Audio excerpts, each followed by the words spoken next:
Okay, so next up is Excess. Hey there, how the devil are you? So he says, and I quote, "Hi Warren everyone, here's my version of When I Met the Blues. Great to mix such great musicians, especially Vinnie's drums, who's one of my favourite drummers." Yeah, he's pretty darn good, isn't he? So I decided from the start to go 100% natural, use no samples at all. A little bit trickier, especially controlling the bleed and using the room mics as wisely as possible. A lot of work on controlling the cymbals. Also the kick, which in its natural sound was more or less clickiness depending on how it's hit, EQ automation. Yeah, I mean, that's really kind of the beauty of the way that Vinnie plays, is he plays the verses so it's not that clicky, and then when he digs in the choruses it is, and I kind of like that. It stuck out on some of the other people's mixes that it was too clicky in the verses and then just perfect in the choruses, so yeah, you have to be kind of aware of that. As for the rest, I have to say waiting for the first feedback before we finish my mix was a great idea, because I realised I'd immediately thought about sound and almost forgotten to listen to the song. Thank you, Tommy Vicari. Thank you. He's up there. Quincy Jones. I got a Christmas present from Quincy Jones a few years ago. It says, "Happy Holidays, Quincy." Anyway, nothing special going on. The very long plate reverb on the snare is reminiscent and very Stevie Ray Vaughan's, late 80s. Great. Not everyone will like, but due to the tempo of the song, I think it works. Very few fake room verb on the kick, hi-hat and toms. So there's some ambience with the room mics. Nice. Quite often I put a reverb plugin on the room mics and then take it off to 0 and then just lightly blend it in. So I actually put room reverb on my room mics. You know what I mean? So even though they're already distant, I just put a little bit on there, and then I just take the mix control and just bring in a little extra reverb, and I sort of work with that. And of course, I'll put a de-esser on there if the cymbals are a little too hot. So a little de-essing and a little reverb on your room mics. Tip. Okay, little tremolo and slapback on the left guitar, slapback and a little reverb plus saturated track using Fab Filter Satin. Great saturation plugin on the vocals. Good. The other guitar is more compressed, but hopefully it sounds natural too. I used the double when the first guitar stops for fake widening. Some EQ, slap ping pong, and some plate reverb, automated on the guitar solo where most of the volume automation I did. Good work on the bass to make it feel natural and amp sounding. Everything is turned up 1 dB in the second solo to add energy. Nice. But the volume automation on the solo is more drastic. Anyway, I hope you like it. As always, feedback is appreciated, and may the force of music be with you. I always like the way when people say that, they then do Star Trek. But anyway, so Star Trek and Star Wars. Greetings to Ollie, great performance, and of course to the band. Had a blast. Great. Excited to hear.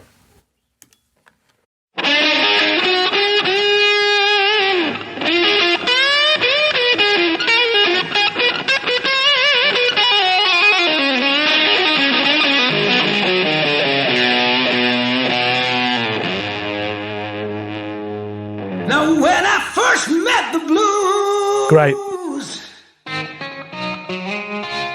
That's great. Tremolo, the fuzz tone was great, the vocal slap is fantastic.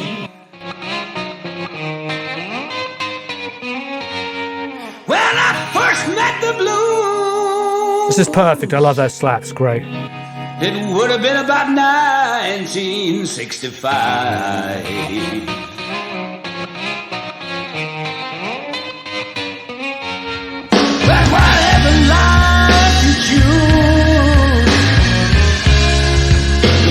I love the ambience of the drums.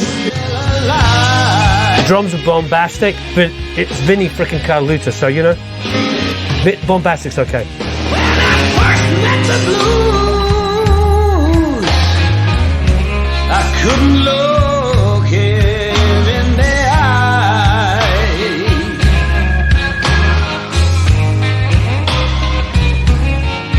When I first met the blues,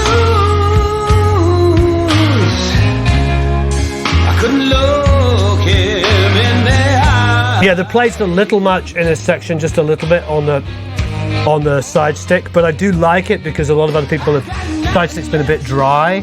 So if you can split the difference, not as dry as others, but not as wet as this. I guess I'll be bluesing till the day I die.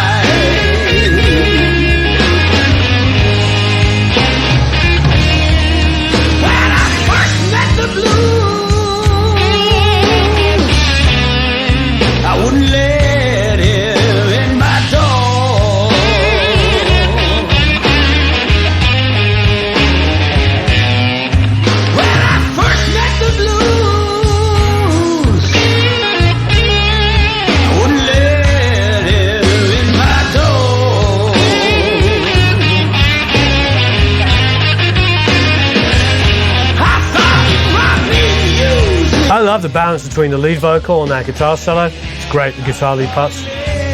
Outside the law.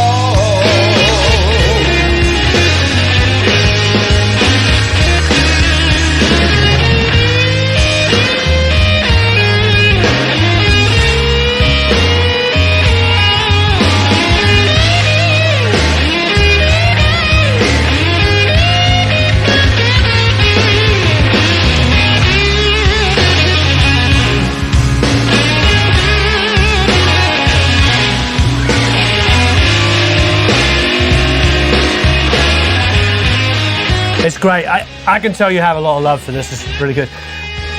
Everybody has mixed this song, and you've all been really passionate about it and brought out really, really cool ideas.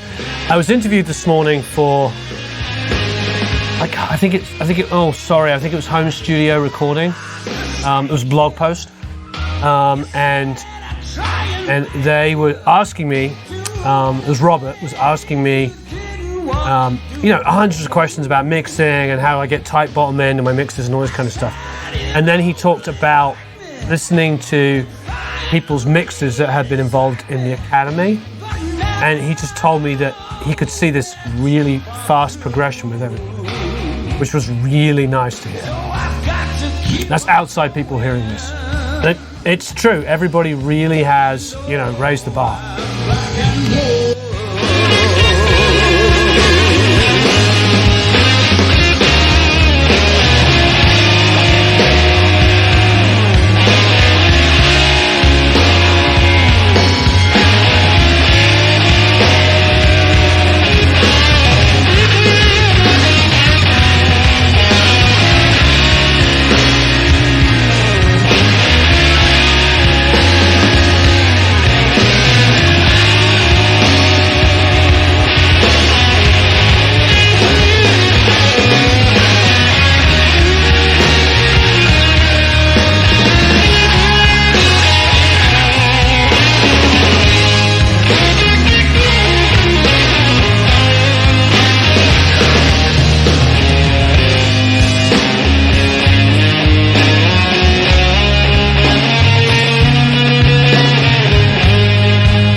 Interesting. Now your kick is just as aggressive as some of the other people, but your snare is more aggressive, so the balance is there. And I think that that's a very important thing for us to talk about, is it's not just like a one-size-fits-all. If you've got a kind of a snare that's sitting back, is not as goink, as aggressive as this one, then you have to have a kick that matches it.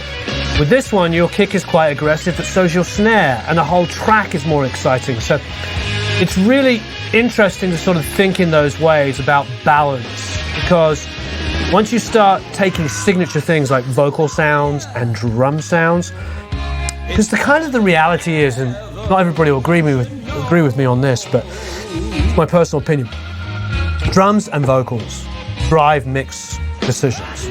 The way you make a vocal sound and the way you make the drum sound, at least in rock and roll, really does dictate a lot of the decisions. You can have a guitar going completely overdriven and Metallica and still have a, believe it or not, it's kind of cool to sort of, it's kind of cool to have like a small drum sound and a big, huge, heavy, like that juxtaposition of the two things. If you had a massive drum kit and a really screaming vocal over it, it'd be really hard to have like something that doesn't really balance with that. You could have something that's totally juxtapose, something you could really juxtapose it completely crazily and do like a dance beat against it. But when you're mixing, you've got to kind of find that balance If you go for an aggressive drum sound, then you've got to make the guitars match. In this instance, you did. I think it works really, really well. I think it's a great, great balance. But yeah, I would just tame the reverb on the snare a little bit, and particularly the side stick. But otherwise, it's really just about that. Otherwise, a great, great mix. Very impressed.